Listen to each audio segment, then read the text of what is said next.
Ya Allah. Terus bagaimana hubungan dengan anak saya yang sekolah di pesantren?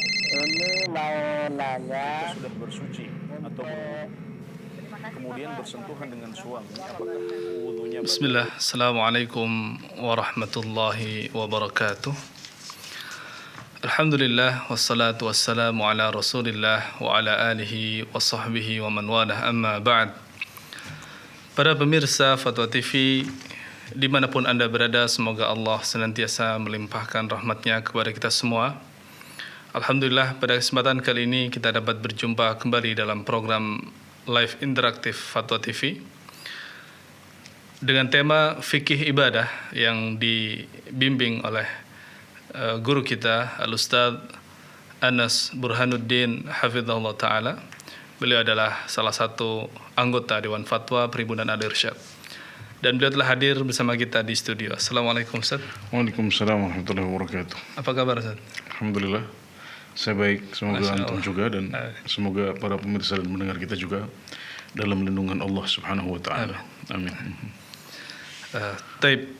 Sebelum masuki sesi yang pertama, yaitu nasihat muqaddimah yang akan disampaikan oleh Ustadz, terlebih dahulu kami sampaikan di sini bahwa program ini juga disiarkan oleh beberapa radio yang bekerja sama dengan kami.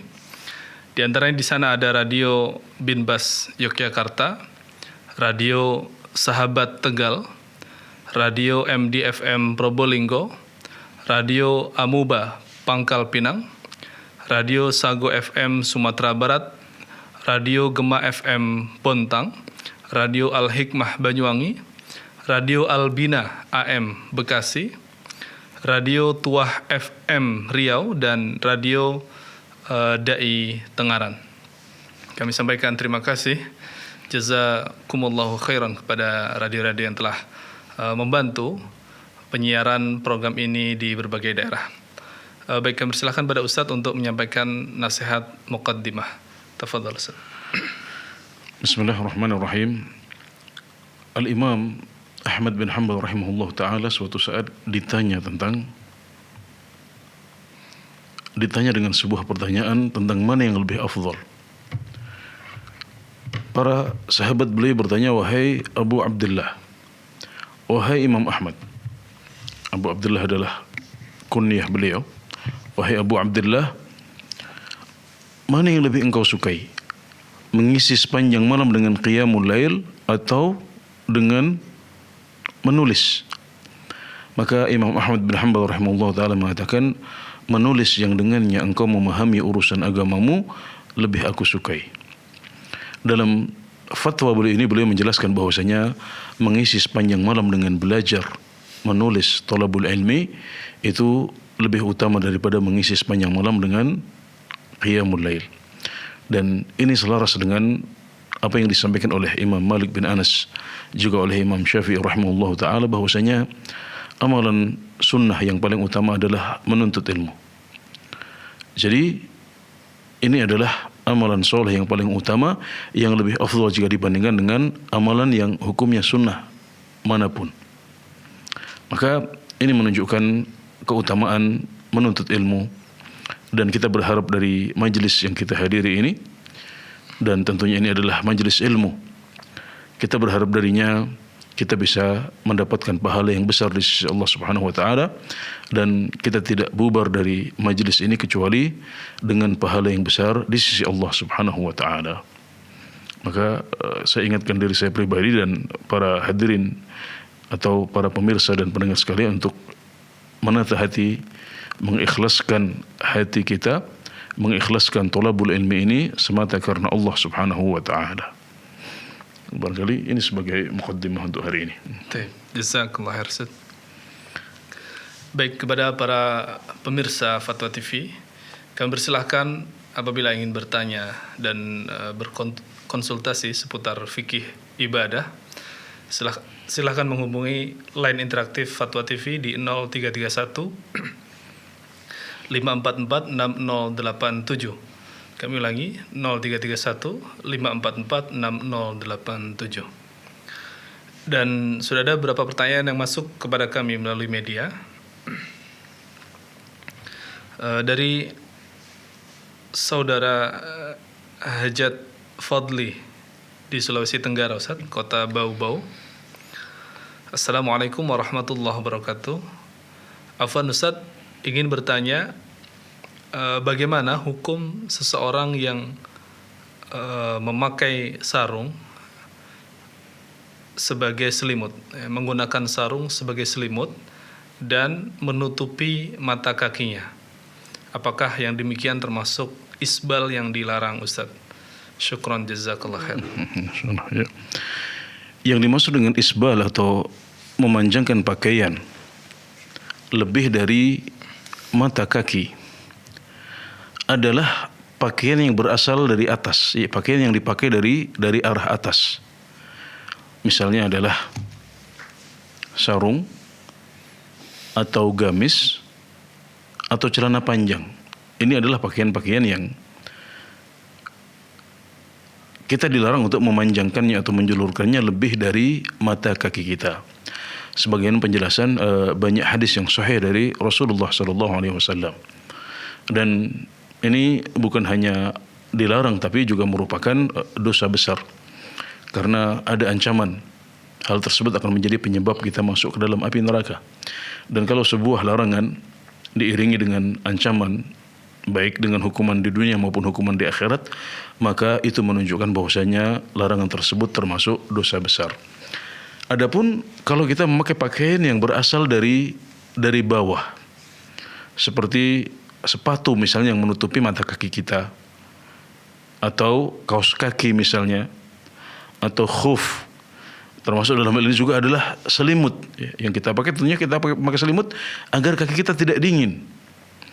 Maka kalau sarung yang kita pakai untuk menutupi kaki saja dan tidak kita pakai dari sebelah atas, memang kita sengaja memakainya untuk menutupi kaki kita agar tidak dingin, atau selimut yang kita pakai, maka ini bukan termasuk yang dilarang.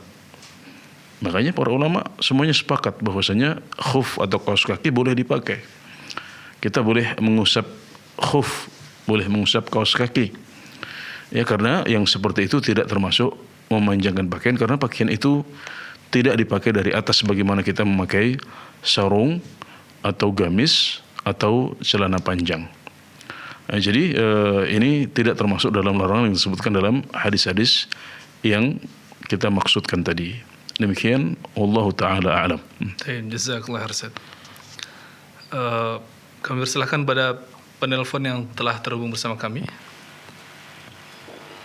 Ya, assalamualaikum. Waalaikumsalam warahmatullahi wabarakatuh. Ya, dengan siapa di mana, Ibu? Rusmini dari Pacitan. Ya, silakan Ibu. Ya. Assalamualaikum warahmatullahi wabarakatuh, Ustaz. Waalaikumsalam warahmatullahi wabarakatuh. Saya mendengar kajian bahwa Nabi berpesan jangan tinggalkan puasa 3 hari setiap bulan dan jangan tinggalkan sholat duha serta sholat witir. Yang kami maksud kalau 3 hari setiap bulan itu, padahal kalau Yaumil Bid 3 hari, terus Senin Kamis itu sudah lebih 3 hari. Itu bisa apa enggak diamalkan? Jadi sudah lebih 3 hari kan. Yeah. Terus kalau sholat witir itu dikerjakan sebelum tidur itu 1 rakaat. Tapi kalau kadang-kadang itu dikerjakan akhir sepertiga malam yang terakhir itu 3 rakaat, itu bagaimana? Apa 2 rakaat 1 rakaat salam 2 rakaat salam terus 1 rakaat lagi, apa 3 rakaat itu terus langsung 3 rakaat salam, Ustaz? Kadang-kadang saya itu 3 rakaat itu langsung salam, Ustaz. Itu bagaimana? Terima kasih penjelasannya. Jazakumullah khairan. Assalamualaikum warahmatullahi wabarakatuh. Waalaikumsalam warahmatullahi wabarakatuh. Ya, hadis yang dimaksud oleh Ibu Rosmin dari Pacitan adalah hadis Abu Hurairah radhiyallahu anhu, di mana Nabi Muhammad SAW mewasiatkan kepada beliau 3 perkara yang disebutkan tadi. Awsani khalili bi thalath.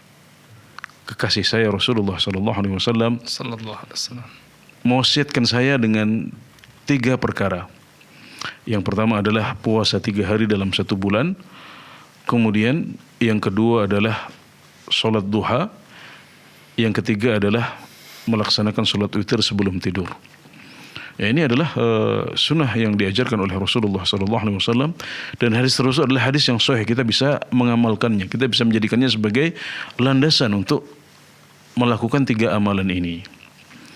Adapun praktiknya untuk puasa 3 hari dalam 1 bulan, ini bisa kita lakukan di mana saja. Bisa di awal bulan, bisa di akhir bulan. Yang terbaik adalah di pertengahan bulan, yaitu di hari-hari bidh.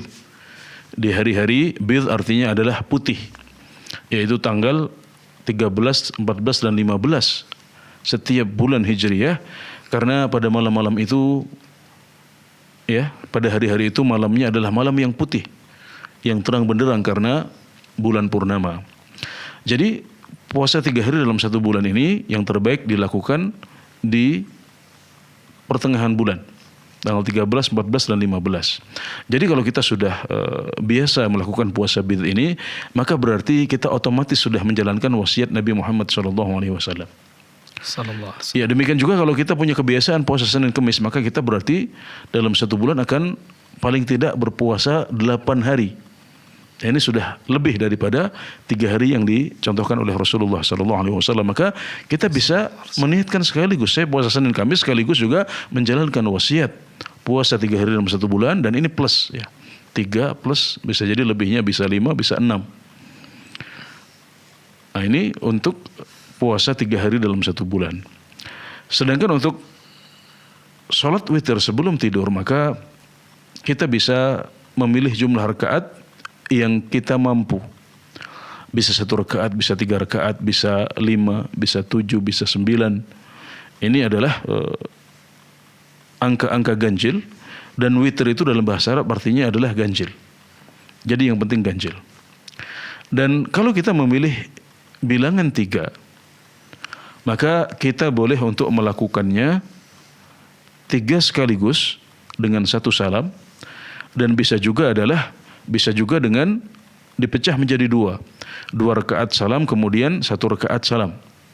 Yang tidak boleh adalah melaksanakan sholat witir seperti kita melaksanakan sholat maghrib. Jadi sholat 3 rakaat, tapi ada duduk di rakaat keduanya tanpa salam. Kemudian kita bangun dan menambah 1 rakaat, sehingga persis dengan cara mengerjakan sholat maghrib ini yang dilarang. Ya, sholat witir tidak boleh menyerupai sholat maghrib seperti itu. Jadi kita boleh mengambil mengambil jumlah yang 3 rakaat, tapi caranya dengan dikerjakan 3 rakaat langsung seperti yang sudah biasa dilakukan oleh Ibu Rosmini, dan bisa juga dipecah menjadi 2, yaitu 2 rakaat kemudian ditambah 1 rakaat, dan ini juga ada contohnya dari Rasulullah SAW. Demikian juga kalau kita mengerjakannya di sepertiga malam terakhir setelah kita tidur dahulu, caranya juga sama, bisa 3 rakaat sekaligus, bisa juga 2 kemudian 1. Ya, jadi ini semuanya dibolehkan. Yang penting cara mengerjakannya tidak sama dengan cara mengerjakan sholat maghrib. Ya, demikian, Wallahu ta'ala a'lam. Baik, jazakallah khair. Berkaitan dengan pertanyaan yang pertama tadi, Ustaz, seandainya kita menggunakan jas hujan, ini kan tujuannya untuk melindungi dari air, Ustaz. Seringkali memang ke bawah sampai menutup mata kaki, sampai ke sepatu atau ke sandal kita, gitu. Apakah termasuk isbal ya demikian? Ya, ini sebenarnya termasuk isbal ya, termasuk isbal. Dan apa yang membuat kita harus kita harus menutup seperti itu? Apakah karena kita pakai sepatu atau celananya biar nggak kena air? Kayak dia agak. Celananya biar nggak kena air. Ya, dan kebanyakan ukuran jas hujan tuh besar-besar ya. Ya, ini sebenarnya kalau kita menyebutkan kaidah tadi bahwasanya ini termasuk sesuatu yang dipakai dari atas ya, maka hendaknya masuk. Makanya hendaknya kita berhati-hati kalau memang celana kita ada di atas mata kaki ya, maka kita bisa melipat celana tersebut, sampai persis dengan mata kaki, yang penting tidak menjulur ke bawah. Dan kalau misalnya kita belum sempat untuk memotongnya atau kita belum sempat untuk kita tidak sempat untuk melipatnya ya karena tergesa-gesa dan sebagainya, maka kita beristighfar kepada Allah Subhanahu wa taala karena hal itu ya. Ini hati-hatinya seperti itu, wallahu taala alam ya. Baik, jazakallah khair Ustaz. Baik, pertanyaan berikutnya dari Abu Raihan di Semarang, Jawa Tengah, Ustaz. Bismillah. Baik, ada line telepon yang sudah tersambung, Ustaz. Kami persilahkan. Ya. Ya, Assalamualaikum warahmatullahi wabarakatuh. Waalaikumsalam warahmatullahi wabarakatuh. Maaf, saya mau tanya mungkin tidak sesuai dengan tema. Saya kebetulan ada rumah yang mau dikontrak oleh seseorang, cuman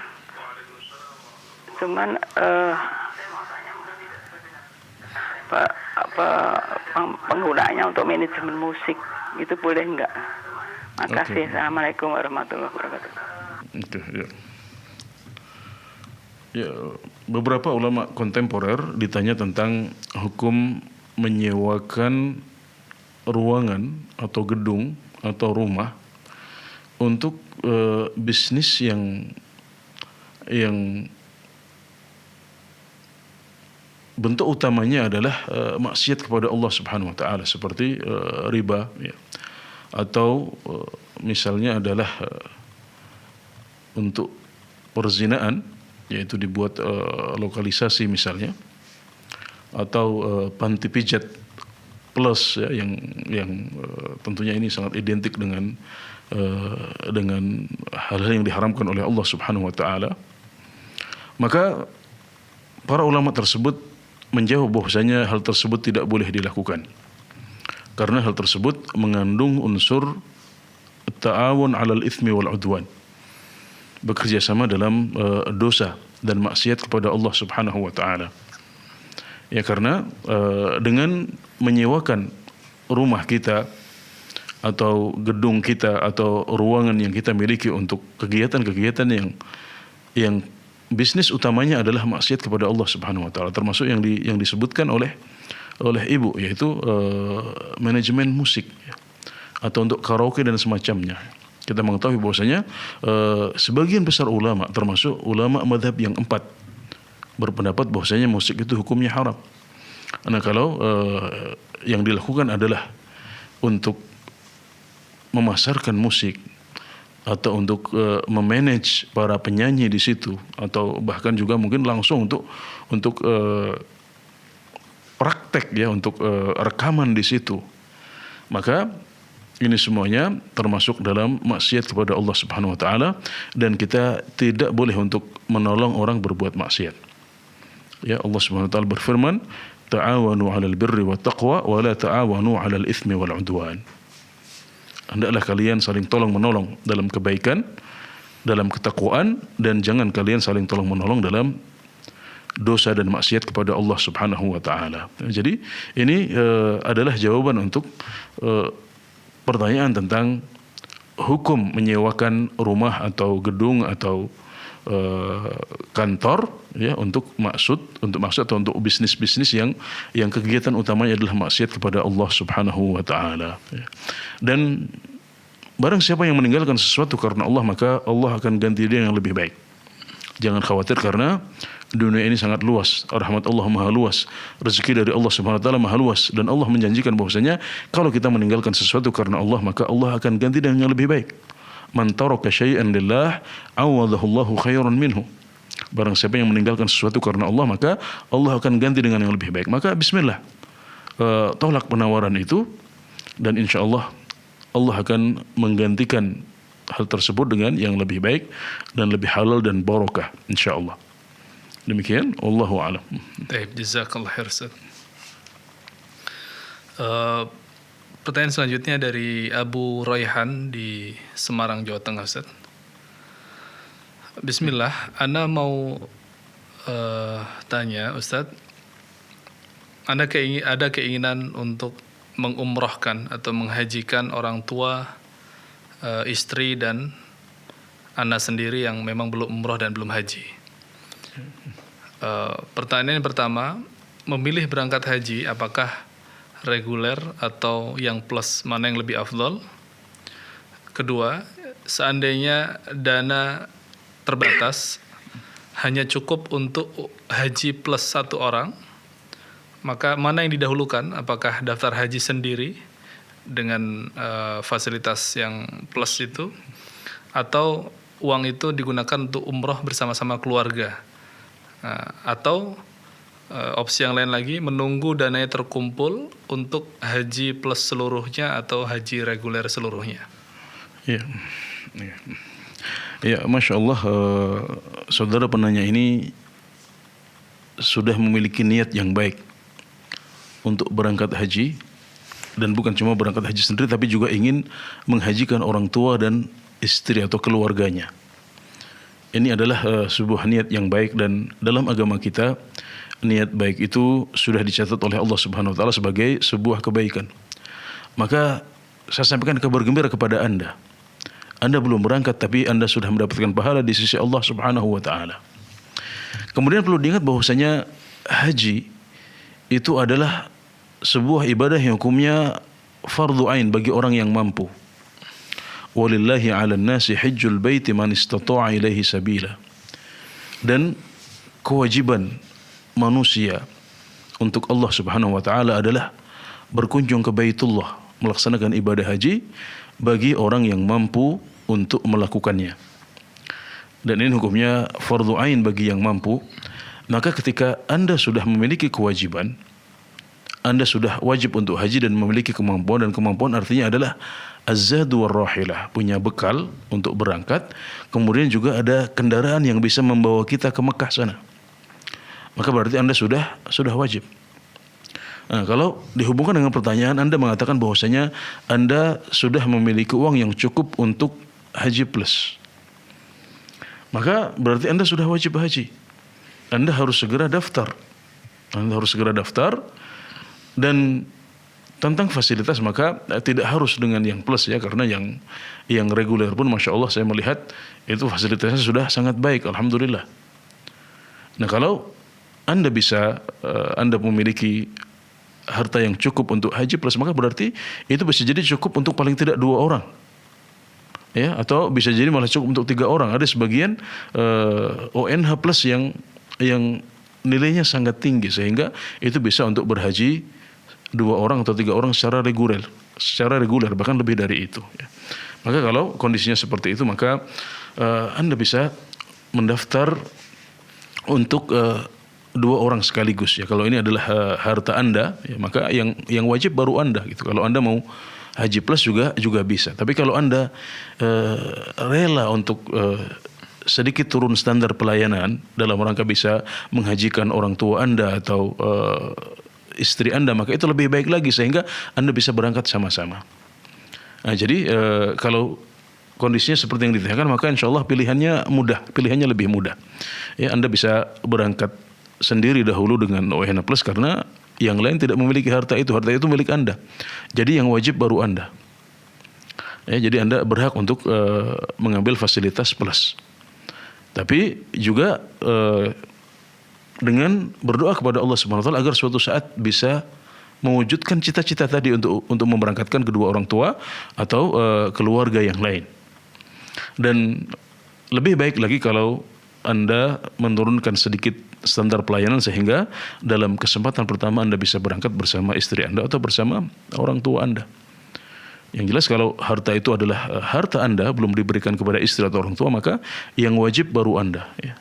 Istri belum wajib, orang tua belum wajib ya, tapi Anda bisa berbuat ihsan kepada mereka, berbuat baik kepada mereka dengan membawa mereka berangkat meskipun pelayanan untuk haji yang akan Anda dapatkan itu sedikit berkurang dibanding jika Anda berangkat dengan haji plus ya, demikian alhamdulillah. Baik, Ustaz. Kita ketahui disebutkan tadi ada umroh ya, ada umroh dan dengan haji insyaallah Anda sekaligus bisa mendapatkan umroh. Karena jamaah haji pada umumnya akan berangkat haji dengan jenis haji tamattu. Haji tamattu itu adalah umroh dahulu, kemudian setelah umroh selesai baru mengerjakan ibadah haji. Jadi dengan berangkat haji ya, maka sekaligus Anda sudah bisa melakukan ibadah umroh. Jadi kalau kondisinya seperti yang ditanyakan, maka saya rekomendasikan untuk langsung mendaftar untuk ibadah haji saja, karena ibadah umrah nanti akan otomatis didapatkan dengan berangkat haji. Ya, demikian. Allahu a'lam. Baik, jazakallah khairan.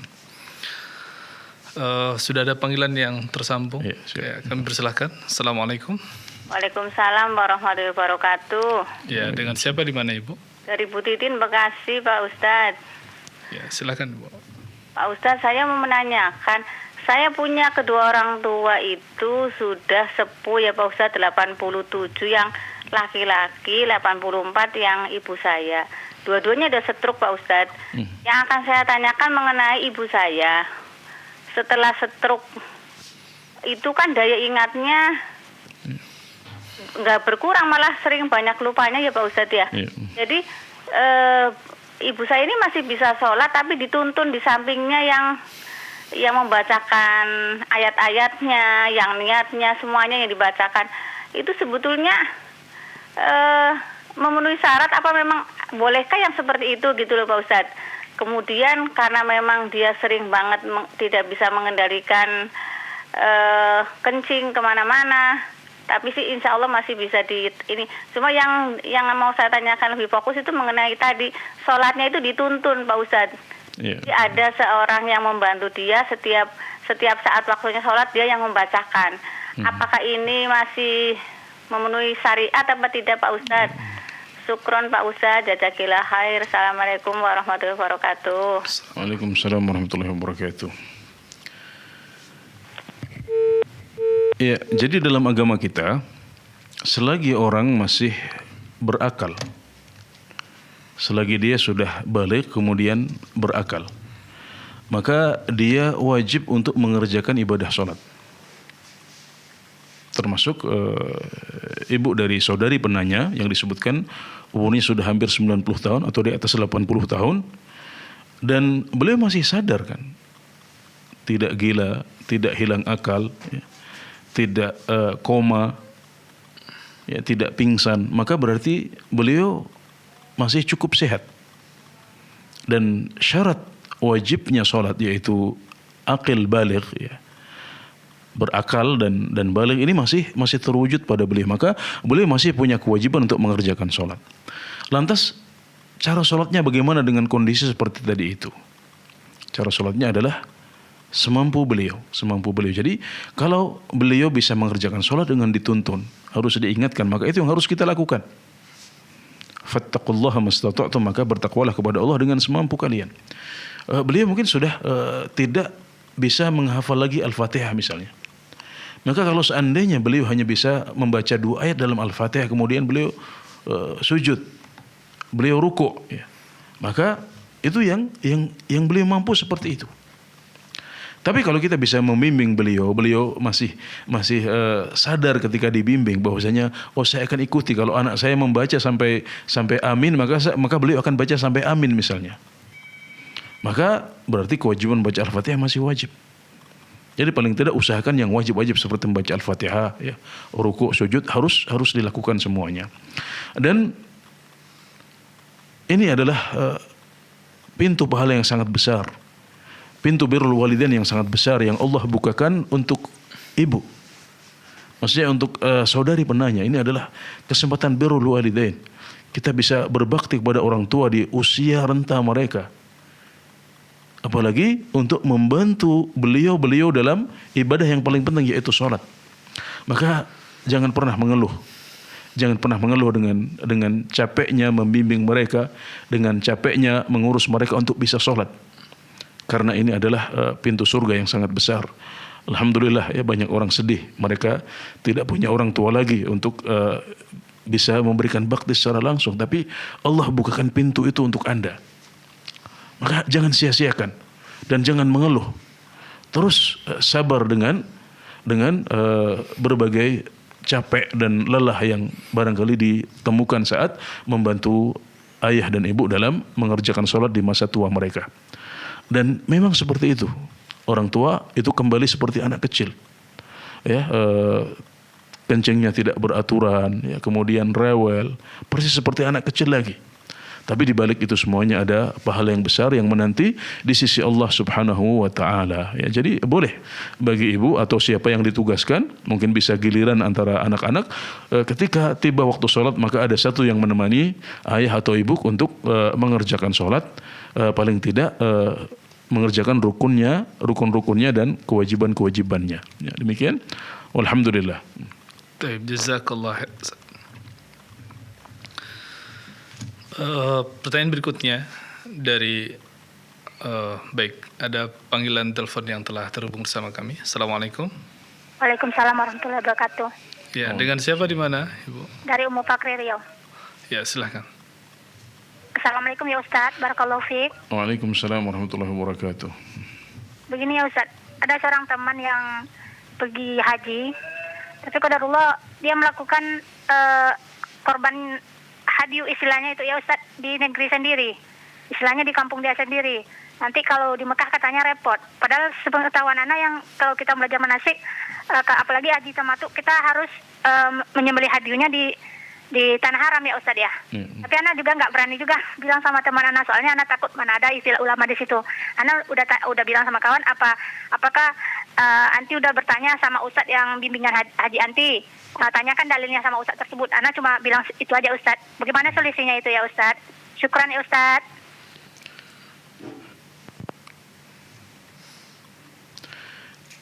Ya, sudah ya? Sudah.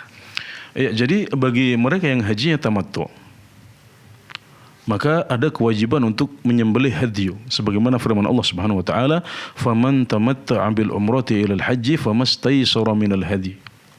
Faman lam yajid fasiyamu 3 ayyamin fil hajji wa 7 idza raja'tum. Tilka 'asharatun kamilah. Jadi barang siapa yang tamattu dengan berumrah dahulu baru kemudian haji, maka wajib bagi dia untuk menyembelih hadyu. Faman tamatta'a bil umrati ila al-hajji famastaysara min al-hadi. Dan barang siapa yang tidak mendapati hadyu, tidak mampu untuk menyembelih hadyu, maka gantinya adalah puasa 3 hari di Mekah dan 7 hari ketika sudah tiba di negerinya. Dan 7 hari ketika kalian sudah pulang. Itu adalah 10 yang sempurna. Jadi mereka yang hajinya tamattu atau qiran, ya, wajib untuk menyembelih hadyu. Dan hadyu ini aturannya adalah disembelih di Mekah. Aturannya adalah disembelih di Mekah. Maka wajib bagi para jamaah haji untuk menyembelih hadyu mereka di Mekah. Karena mereka yang misalnya tidak mampu untuk menyembelih, ya, maka mereka bisa lain kali ketika sudah mampu mereka mengirim hadyu tersebut atau nilainya untuk disembelih di Mekah. Tidak boleh dilakukan di negerinya sendiri. Ya, ini adalah aturan hadyu yang diajarkan oleh Rasulullah SAW. Jadi hadyu itu disembelihnya di Mekah.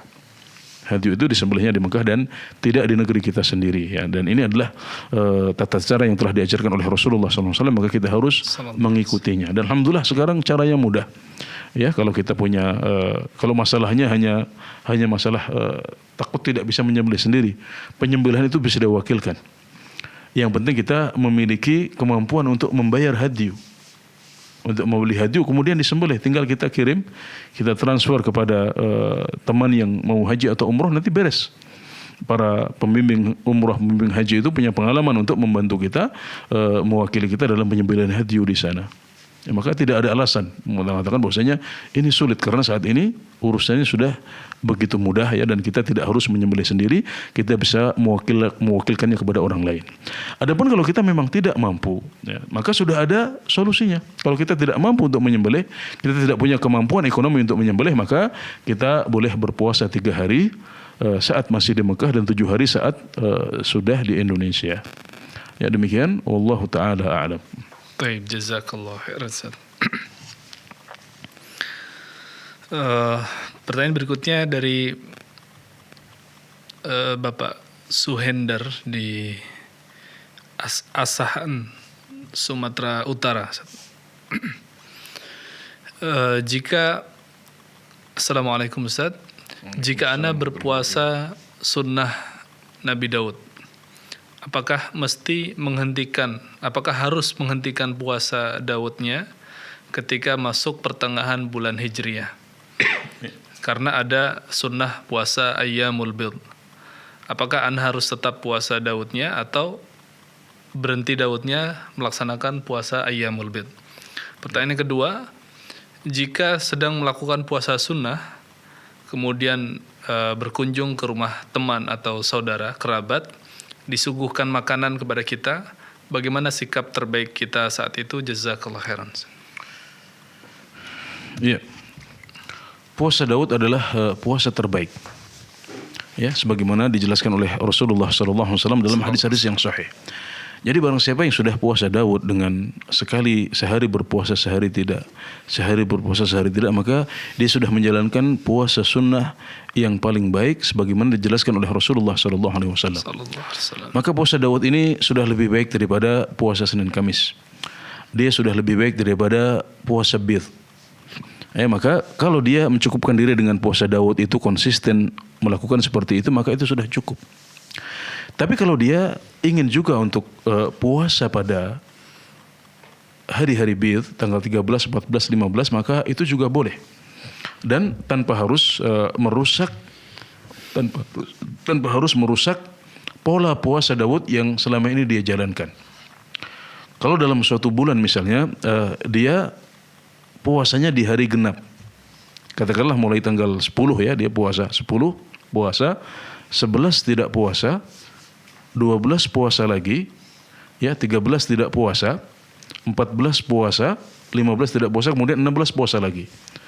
Maka dia tinggal berjalan dengan pola ini, sama kemudian nanti ditambahi puasa pada 13 dan 15.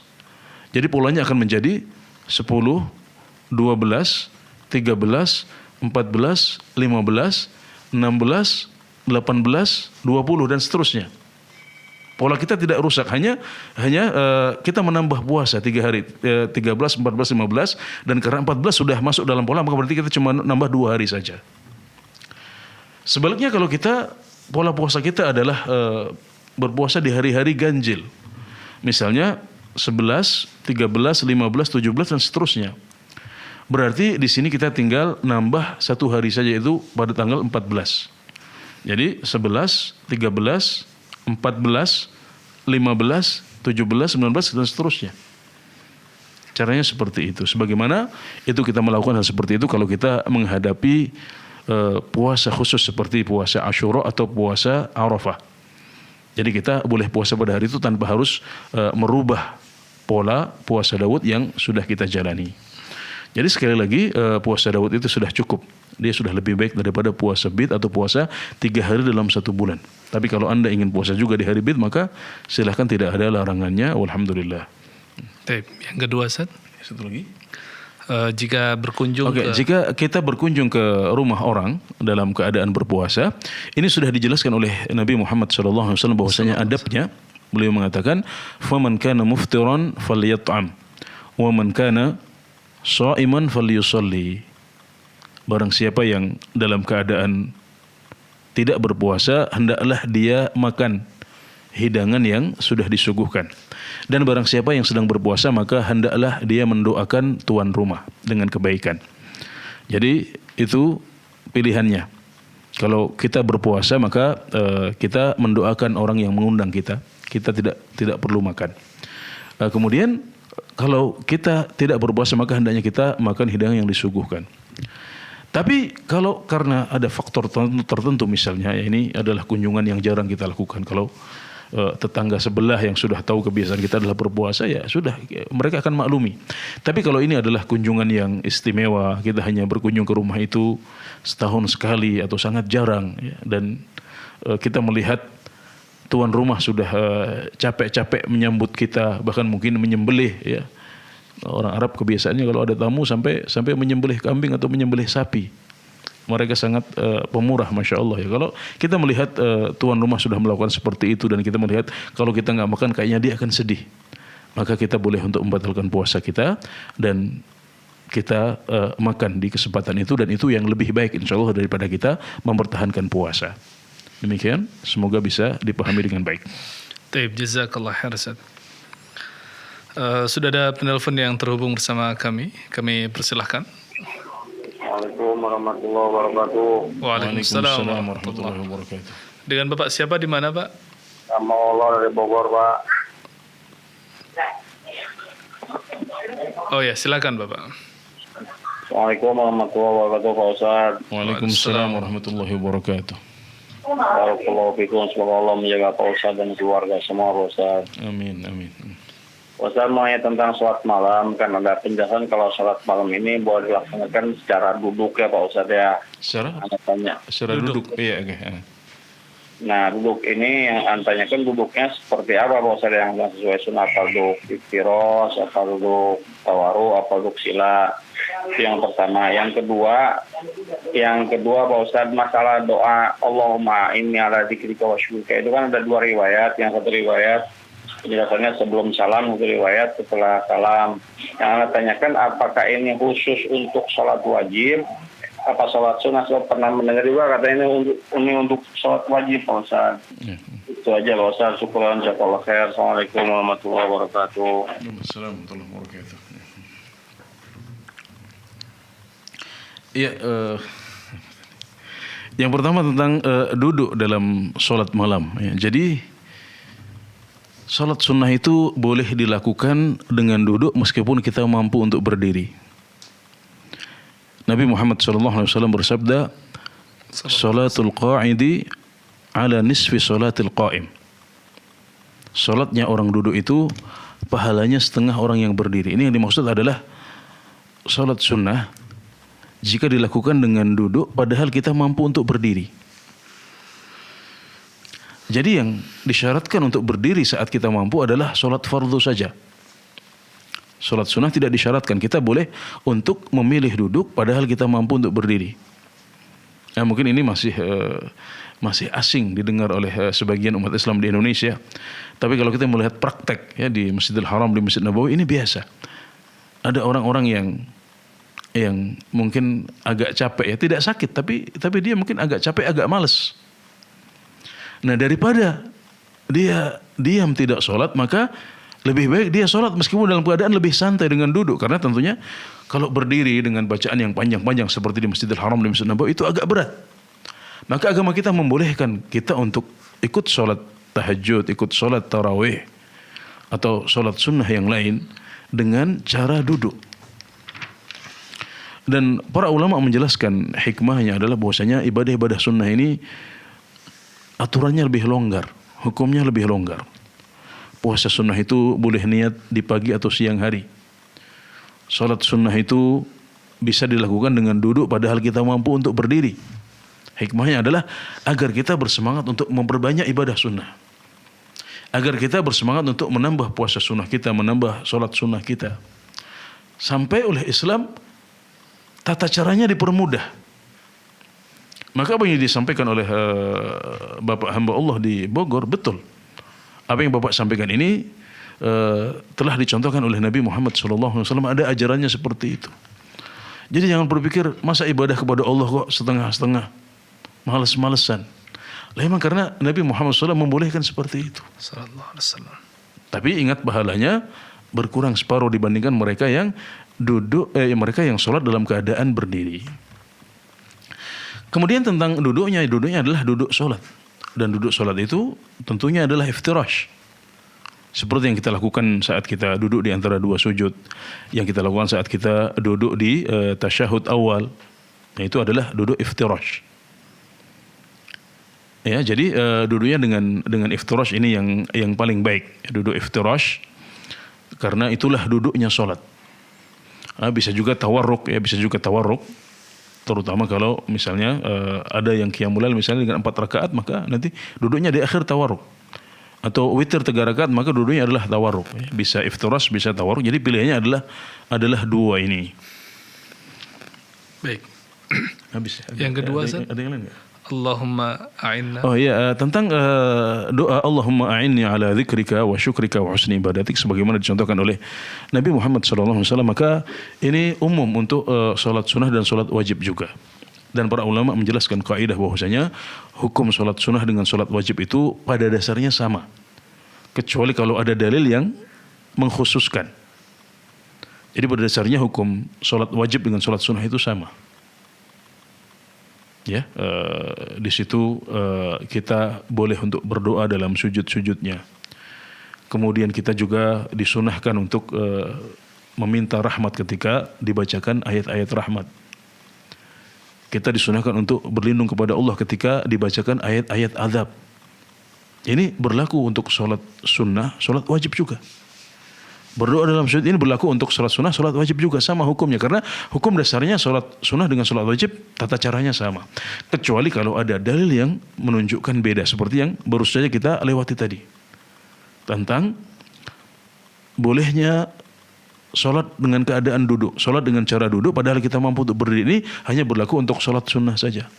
Untuk sholat wajib diwajibkan untuk berdiri saat kita mampu. Sebagaimana firman Allah Subhanahu wa taala, "Wa qumu lillahi qanitin." Maka berdirilah untuk Allah dengan khusyuk. Ya, ini untuk salat wajib.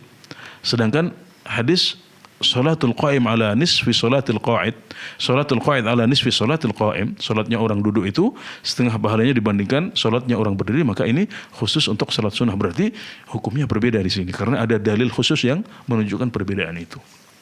Adapun kalau tidak ada dalil yang menjelaskan perbedaan antara sholat sunnah dengan sholat wajib, maka pada dasarnya hukum dan tata cara keduanya adalah sama. Ya, demikian. Allahu a'lam. Taib, jazakallah khair Ustaz.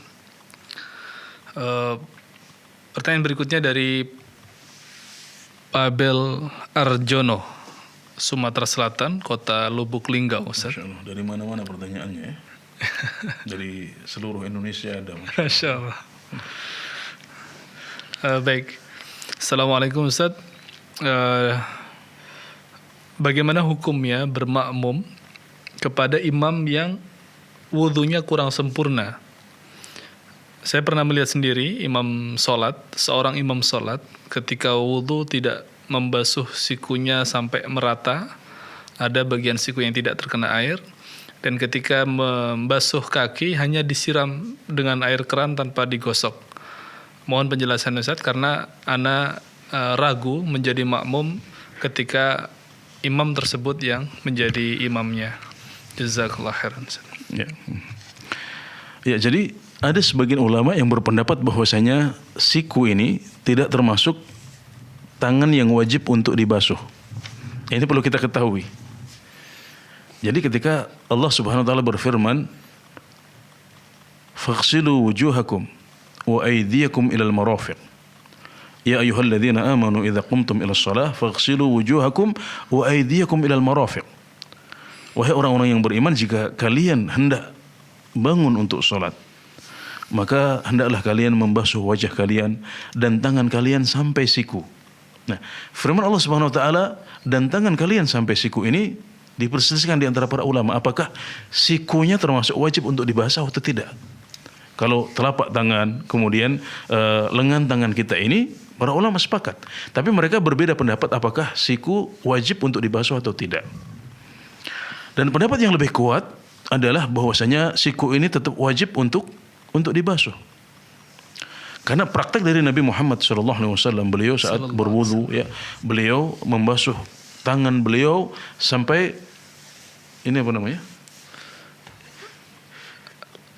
Lengan. Kalau ini apa ini? Ini ya, jadi beliau membasuh tangan beliau hingga ke lengan beliau. Sampai sini kan berarti siku masuk. melebihi siku. Jadi sampai lengan. Ya, dan beliau juga membasuh kaki beliau sampai hatta asyra'a fis saq, sampai ke betis beliau. Padahal yang wajib untuk dibasuh adalah sampai yang wajib dibasuh adalah sampai ka'bain, sampai dua mata kaki saja. Jadi pendapat yang lebih kuat adalah siku itu wajib untuk dibasuh, tapi ada sebagian ulama yang berpendapat bahwasanya siku tidak wajib untuk dibasuh. Nah, kita harus pastikan dulu. Bisa jadi yang imami kita itu adalah orang yang mengikuti pendapat bahwasanya siku tidak wajib untuk dibasuh. Nah, kalau seperti itu berarti sholat dia sah, karena dia mengikuti keyakinan apa yang dia yakini. Maka sholat kita di belakang dia sah. Tapi kalau orang yang melakukan itu misalnya tinggal di negeri kita, dan negeri kita mazhabnya adalah mazhab Syafi'i, dan mazhab Syafi'i berpendapat bahwasanya siku termasuk wajib untuk dibasuh. maka bisa jadi yang terjadi adalah keteledoran. Dia meninggalkan sebuah rukun salat atau membasuh tangannya dengan tidak sempurna, dan Nabi Muhammad SAW pernah melihat kasus serupa dan beliau ingkari dengan keras. Ya, beliau melihat ada seseorang yang sholat dan terlihat di kakinya ada lam'ah, ada titik yang terang, yang mengkilap. Ya. Jadi seluruh kaki sudah dibasuh kecuali ada satu titik, ya, dirham, satu lingkar dirham diakib, ditumit dia. Maka Nabi Muhammad SAW memerintahkan orang tersebut untuk mengulangi wudunya dan mengulangi sholatnya. Nah, maka ketika kita melihat kesalahan seperti ini, kewajiban kita adalah mengingkari. Sampaikan bahwasanya siku Anda belum dibasuh dengan baik, belum dibasuh dengan sempurna. Maka kita ingkari seperti itu. Dan kalau dia adalah orang yang teledor dalam melakukan hal ini, maka sholatnya tidak sah. Kalau kita tahu hal itu, kita sudah ingkari, kemudian dia tidak mau memperbaiki diri, maka kita tidak boleh untuk sholat di belakang dia. Ya, tapi kalau kita tidak tahu, misalnya kita tidak tahu, ya maka ya kita sholat kita sah. Sholat kita sah. Ini satu sisi. Pertanyaannya punya dua sisi. Jadi yang pertama tentang membasuh siku, ya sudah kita jelaskan. Kemudian yang kedua tentang bahwasanya orang ini hanya mengalirkan air ke kakinya, tidak disela-selai dengan jari sebagaimana dicontohkan oleh Nabi Muhammad SAW. Nabi menyela-nyela kaki beliau dengan khinsor, ya, dengan jari kaki beliau. Jadi sela-sela kuku kaki, betul ya, kuku kaki. Di antara jari-jari. Ya, di antara jari, kok kuku ya, jari berarti ya. Di antara jemari-jemari kaki Nabi Muhammad SAW itu di sela-sela dengan khinsor atau jari kelingking beliau. Ini adalah sunnah Nabi Muhammad SAW. Itu adalah yang sempurna, tapi itu tidak wajib.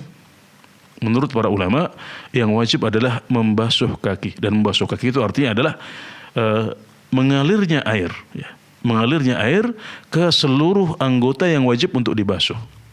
Jadi saat kita sudah membasuh wajah kita semuanya, ya, kita sudah membasuh, ya, tangan kita semuanya dari ujung kuku, ya, dari ujung kaki, kuku atau ujung jemari sampai ke siku-siku kita, maka itu sudah dihitung membasuh. Meskipun kita tidak tadlik, kita tidak mengusapnya, kita tidak menyela-nyelanya, maka itu sudah sah.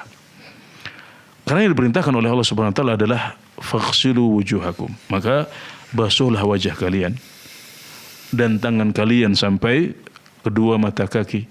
Usaplah dan tangan kalian sampai siku-siku. Kemudian usaplah kepala kalian dan basuhlah kaki kalian sampai dua mata kaki. Ini yang wajib. Dan membasuh adalah yang penting airnya sudah sampai ke seluruh anggota yang wajib untuk dibasuh. Adapun tadlik, ya, menyela-nyela, ya, atau memijat, ya, bagian atau anggota yang wajib dibasuh ini, maka itu hukumnya sunnah menurut para ulama. Karena dia dicontohkan oleh Nabi Muhammad SAW dalam bentuk praktek, ya, dalam bentuk fi'il atau sunnah fi'liyah, bentuk praktek langsung dari Nabi Muhammad SAW. Dan ini kekuatannya tidak seperti kalau beliau memerintahkan. Tidak seperti perintah. Maka basuhlah wajahmu, tanganmu, kakimu, ya, tidak seperti itu. Jadi itu hukumnya hanya sunnah saja. Maka kalau ada orang yang membasuh kakinya, kemudian saat membasuh ini airnya sudah sampai ke seluruh kaki, sampai mata kaki, maka basuhannya sudah sah meskipun itu tidak sempurna. Jadi kita bisa sholat di belakang orang tersebut, dan sholat dia sah, sholat kita juga sah, insyaAllah. Alhamdulillah. Baik, jazakallah khairan. Sudah ada panggilan yang menunggu, kami persilahkan. Assalamualaikum. Waalaikumsalam warahmatullahi wabarakatuh. Ya, dengan siapa di mana Bapak?